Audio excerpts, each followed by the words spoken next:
Pessoal, mais uma. Como funcionava a religião no tempo de Jesus? Como que funcionava a religião no tempo de Jesus? Várias coisas contribuíram para que a religião judaica se fechasse sobre si.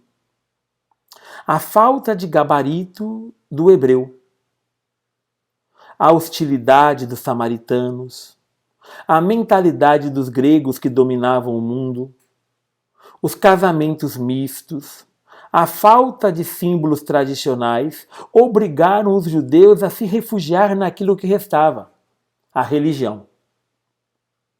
E eles se fecharam nela para se defender e acabaram colocando as práticas religiosas em primeiro lugar. Assim nós passamos a entender um pouco mais os fariseus. Os fariseus se trancaram na prática religiosa, para se defender, porque eles já não tinham mais símbolos, perderam parte de sua história, o templo fora profanado e assim por diante.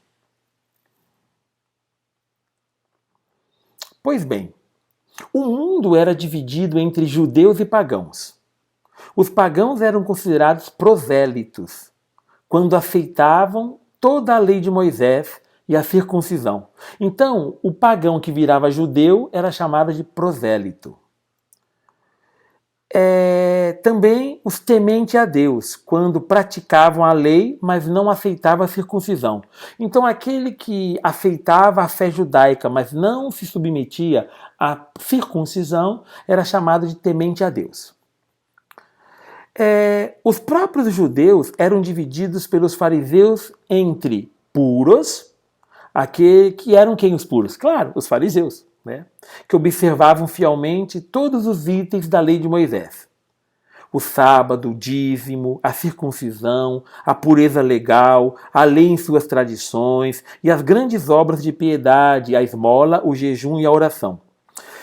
Eles achavam que, se todo o povo vivesse fielmente a lei de Moisés, Deus seria obrigado a mandar o Salvador para libertar o povo da dominação romana. Eram rígidos e desligavam a vivência religiosa da vivência política. Eles separavam fé e vida. Separavam essas duas coisas, fé e vida.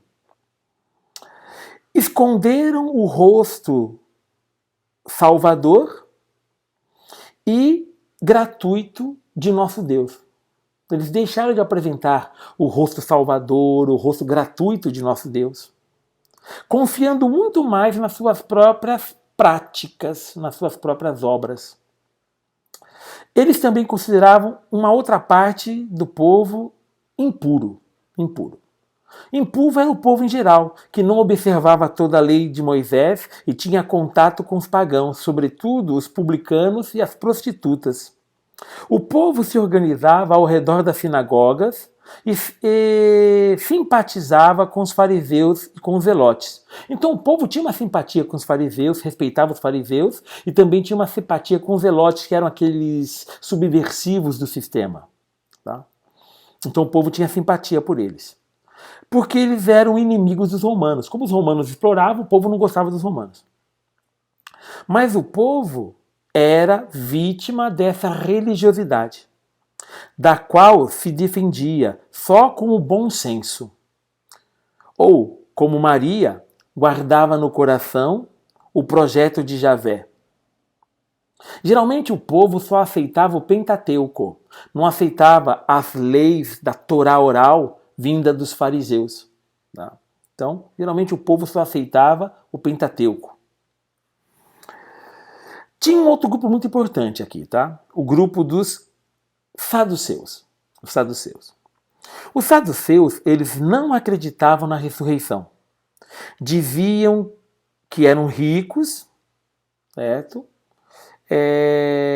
Eles eram comerciantes, latifundiários, mas eles diziam que eram ricos porque Deus os abençoava nesta vida. Eles não acreditavam na ressurreição. Nós somos ricos aqui porque Deus nos abençoou. Você é pobre porque Deus amaldiçoou você. Então eles pensavam dessa forma. Tá?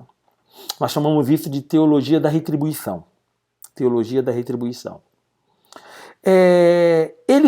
Os saduceus, eles desprezavam o povo pobre e não queriam mudar nada. Eram os maiores pelegos dos romanos. Então veja, numa situação dessas é fácil entender a reação de Jesus para romper com este esquema que reduzia Javé a um simples juiz e não deixava mais ver o seu rosto amigo e libertador. Então Jesus fez o quê? Ele rompeu com todas as divisões entre puro e impuro, entre judeus e pagãos, entre obras santas e profanas, entre lugar santo e lugar não santo, entre tempo santo e não santo. Então, por exemplo, sábado. Não existe, todo dia é santo para Jesus. E devolveu a Deus o seu rosto verdadeiro, o rosto de um Deus que é Pai, de um Deus que é amor. Esse foi o trabalho de Jesus. E aí vem uma questão para finalizar esse nosso encontro. Como que Jesus fez política na sua época? Como Jesus fez política na sua época? Uma pergunta que muita gente faz hoje diante dos escândalos políticos de nosso tempo. Jesus nunca se colocou diretamente contra os romanos, porque sabia que era tempo perdido. Nunca aceitou a proposta dos zelotes de se revoltar e matar. Jesus sabia que esta era uma política suicida, pois ninguém podia ir contra o exército romano naquele tempo. Tanto que os zelotes foram todos exterminados pelos romanos. Não sobrou ninguém. Jesus atacou o sistema nas colunas que o sustentava. Então Jesus foi nas colunas que sustentava todo o sistema romano. Lutou contra os pelegos, aqueles que apoiavam o romano, sacerdotes, saduceus, herodianos, porque sem os pelegos nenhuma dominação se sustenta. Isso em qualquer lugar, em qualquer tempo, tá, gente? Sem esses grupos que apoiam o sistema cai. Simples assim. Tá? Jesus arrancou o medo da cabeça do povo, mostrando de novo a força salvadora de Deus e a sua própria força quando unido. Deus no meio do povo e o povo unido em Deus é um povo forte. Jesus mostrou isso. A união faz a força, além de fazer açúcar. Nossa, que piada antiga. Pois bem, Jesus deu-lhe uma nova consciência libertadora. Pediu conversão, isto é, mudança radical de mentalidade, de visão, de coração, de vida. Mudança de atitude, mudança de comportamento. Mostrou qual era o projeto do Pai, o projeto de Deus. Jesus acreditou no pequeno, Jesus acreditou no pobre. Jesus sabia que ele veio de baixo, veio do meio do povo. Jesus desceu do alto, do céu, para ficar entre os pequenos, no meio do povo. Por isso, então, Jesus acreditava na união de todos e dessa união viria a libertação. E somente Deus poderia unir todo o povo. Por isso, então, Jesus nunca aceitou o papel de líder, nem para libertar o povo. Ele continuou querendo sempre ser povo e simples, ser povo e pobre, com a cabeça e o coração de gente simples. Assim foi Jesus. Chegamos ao final desta aula e na próxima aula vamos conhecer um pouquinho a proposta de Jesus. Conhecer um pouquinho qual é a proposta de Jesus. Tá bom, meu irmão? Deus te abençoe, Deus te proteja. Dá uma olhada aqui na descrição, alguns links que coloquei aqui para você se aprofundar um pouquinho mais sobre a situação do povo no tempo de Jesus.